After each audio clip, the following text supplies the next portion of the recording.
This is Media Philosophy, exploring the deeper side of the Steam Deck. Honestly, the best way, at least maybe millennials can game. Millennials who might have just responsibilities or other things to do, the Steam Deck is the greatest product is the greatest console that you can use. Because let's be real, and this is something that everyone's going to experience. I understand Gen Xers and boomers just watching the same TV shows or same movies forever and ever. You know, your comfort shows, your creature comforts, whatever. It's the same thing for gaming. For me, after like 2015, 2016, for me, basically gaming has stopped. Probably the only contemporary game I have played in the last since 2015 is Balatro, and I'm pretty sure that's just like digital solitaire. So I don't even know if that even like counts as like a game in the sense of like, you know, what's actually out there nowadays.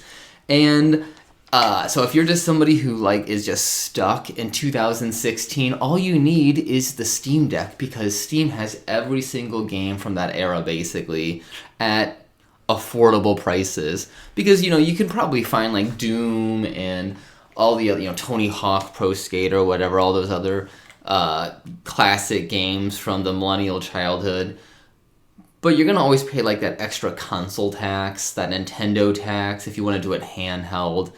And that's the thing for me, is I want to get the bare cheapest prices, where I feel like that's just going to be Steam unless you can find free games on Epic. I want to get the bare cheapest prices, but I also realize that it's the portability that matters most to me. And I discovered that when with the Nintendo Switch, when I never ever played the game docked. Whether I was home, it doesn't matter. I just have an insane aversion to playing the Nintendo Switch docked, because I don't want to sit in one place to do all my stuff. I don't want to just sit in one place to game. I might want to sit like this on the couch, or I might want to stand near the microwave while I'm heating up something. Either way, I don't want to be glued to a single place.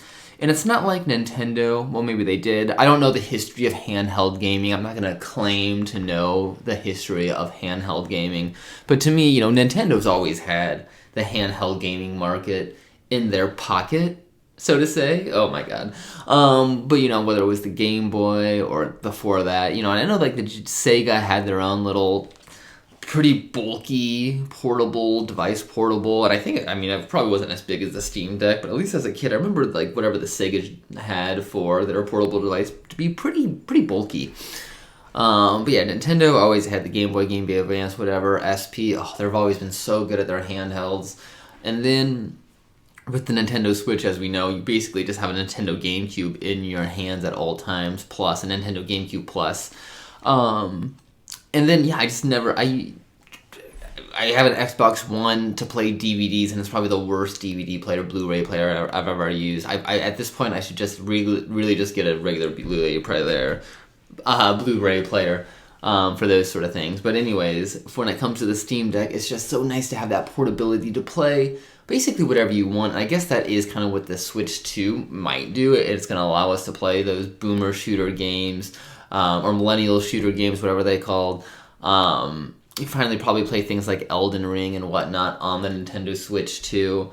But if you don't need to pay that Nintendo tax, and that's the thing that the Steam Deck allows you to avoid. Now, of course, for any serious gamers out there, this is probably the worst hardware that you can buy. For anybody who's an actual serious gamer who has an amazing rig, because there's no way to be competitive on the Steam Deck. It doesn't matter if you're using gyroscoping. You're going to get outgunned every time. I love Team Fortress, and the only reason I wanted the Steam Deck was just so I could play Team Fortress 2 to my heart's content.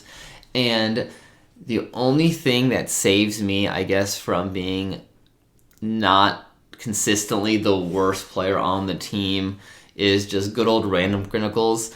And just being so familiar with Team Fortress in general, I can, you know, hold my own, even though I'm so severely handicapped. But it doesn't matter, because I'm just a lonely millennial who wants to play single-player games. I just want to play my Balatro, I just want to play my Resident Evil, I want to play all my other single-player games, Metal Gear Solid, that I played a million times. And I guess I'm not that try-hardy, so if I do decide to go play things like Team Fortress Online, I'm not going to get too upset when I'm bottom of the barrel. And even things like Marvel Rivals really isn't too bad. I'm not sure if a lot of games just have like cross platforms today, but I don't know. Or maybe more people are playing on the Steam Deck, so it all evens out. I really can't think of a single argument against the Steam Deck if you're if you want the handheld experience. If you're okay sitting on a single place on a couch, that just seems so foreign to me right now and just so disgusting, just sitting in a single chair. Unless maybe you have the most comfortable chair, the most comfortable sitting environment ever. And I'm not even taking this like out of my house. I'm not saying I'm like going on the train or I'm going, well, sometimes in the car I will, if I'm not driving, play the Steam Deck. But for the most part, I'm just sitting in my house.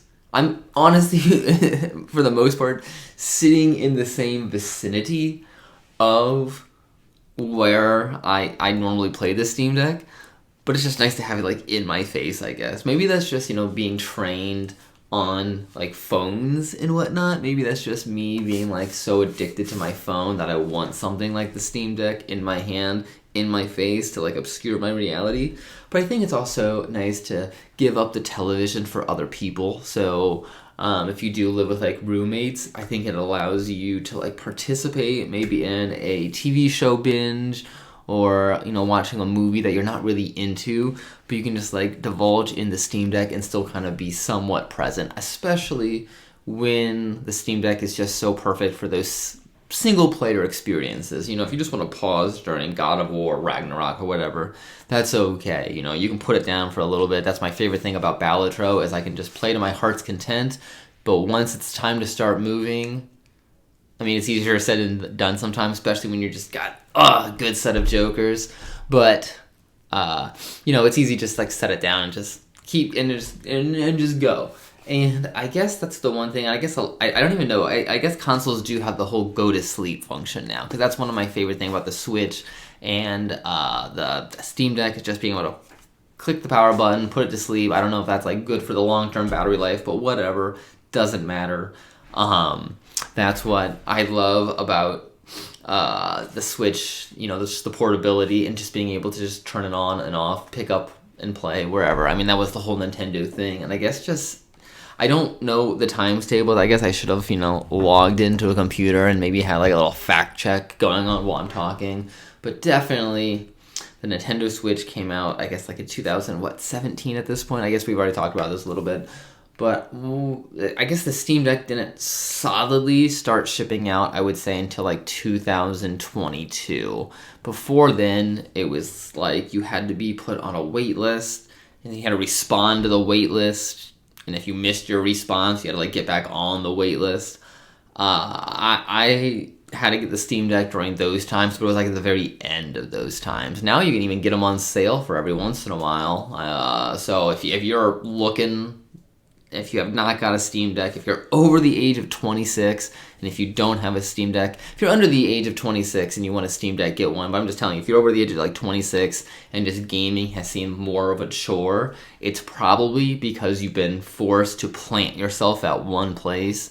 The Steam Deck will solve that. If you don't have a Steam library yet, it will quickly grow. Your favorite games from 10 years ago, if you're patient, will be so cheap. It will just seem like it's free because of how much you love this game. This is Media Philosophy, exploring the deeper side of entertainment.